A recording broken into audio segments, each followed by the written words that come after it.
ወለደዮ ማን በለጻማው ወዲካም አመከመም ያብጻና ያብስኩም ሰላም ወደ ዘካርያስ ክራፍቱ ቻናል ቤተሰቦች እንደምቆያችሁ እግዚአብሔር ይመስገን። ዛሬ ለዚህች ቀን ያበቃን አምላካችን ስሙ የተመሰገነና የተከበረ ይሁን። ዛሬ ደግሞ በአዲስ ነገር መጥተናል። እሱም ትምህርት ነው። ስለ ሰሞነ ሕማማት አንዳንድ ነገር እንናገር ብዬ ነው የመጣሁት እና ውድ ቤተሰብ እንግዲህ እቺን ትምህርቷን እስክንነጋገር ድረስ ዩቲዩቡን ሰብስክራይብ ሼር ማድረግ ቤተሰብ እንድትሆኑ በእግዚአብሔር ስም አሳስባችኋለሁ።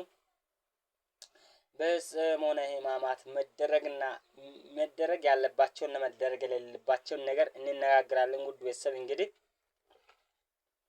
መደረግ ያለበት ነገር ምንድነው? መደረግ የሌለበት ነገር ምንድነው?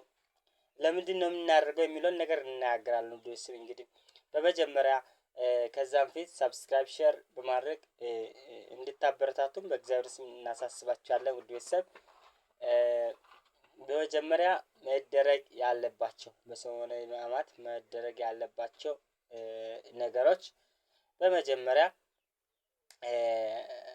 ስለ ጸሎት እናንሳና ጸሎት መጸለይ ይቻላል ወይስ አይቻልም? ጸሎት ማድረግ ይቻላል ወይስ አይቻልም? ምን አይነት ጸሎት ናቸው መጸለይ ያለባቸው የሚለውን ነገር እንናገራለን። ጸሎት መጸለይ ይቻላል። መጸለይ ይቻላል።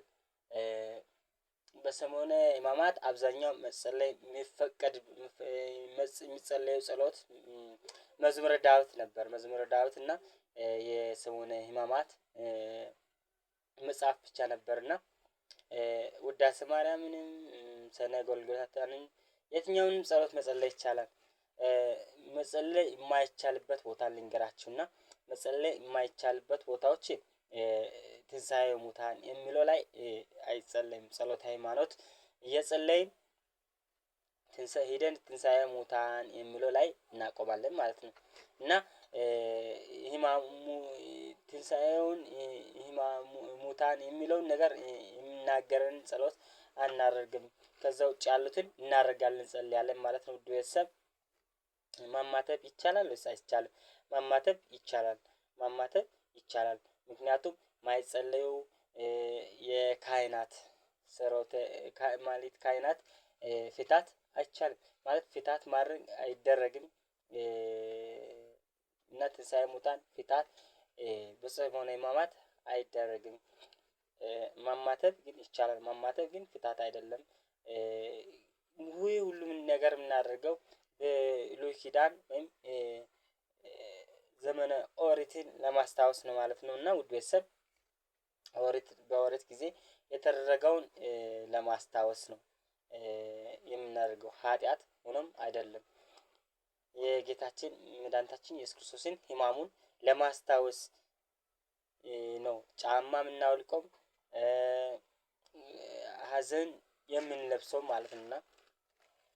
እና ኃጢአት ለመሆኑ ላለመሆኑ አይደለም። በዘመነ ኦሪት ላይ የተፈጸመውን ሕግ ለማስታወስ ያክል ነው። እና ውድ ቤተሰብ እንግዲህ ፍታት አይቻልም። ከጸሎቶች ትንሣኤ ሙታን የሚባል ቦታ ላይ አይቻልም። ከዛ ውጭ ያሉ ይጸልያሉ። ማማተብ ይቻላል። ማማተብ እንግዲህ ሰይጣንን ማራቅ ነው። እና ሰይጣንን ማራቅ ስለሆነ ካላማተብን ሰይጣን በላያችን ላይ ይሰለጥናል ብሎ ሊቃውንት እንደነገሩን ማማተብ ይቻላል። እንግዲህ ይሄን ይመስላል። እንግዲህ ውድ ቤተሰብ እንግዲህ ከሰው ጋር ሰላምታ ይቻላል አይቻልም? እሱን ኃጢአት ሆኖብን ሳይሆን የጌታችን ሕማሙን እያስታወስን እንግዲህ ይሁዳ ሰላም ብሎት ወይም ሲሞት ነውና ጌታችን አሳልፎ የሰጠው ውድ ቤተሰብ ለዚህ ይህንን በማስታወስ ነውና ሰላምታ ማን የለው በእግር የምንሄደው የጌታችን የመድኃኒታችን ኢየሱስ ክርስቶስን ሕማሙን ለማስታወስ ነው። እና ስለኛ ብሎ አዳም ባጠፋው ምክንያት ወርዶ ሞቶ ተሰቅሎ ሞቶ ለሞተበት ለተሰቃየበት የኛን ሕማም የሰውን ሕማም ነውና በባህሪው ኃጢአት የለበትም። በባህሪው የኛን ስጋ በለበሰው ስጋ ነውና ይሄን ሁሉ ስቃይ የደረሰበት ይሄንን ለማስታወስ ነው። በእግር ባዶ እግር የምንሄደው ማለት ነው። ኃጢአት ሆኖብን ኃጢአት ብለን ኃጢአት ይሆናል በማለት አይደለም። ውድ ቤተሰብ እንግዲህ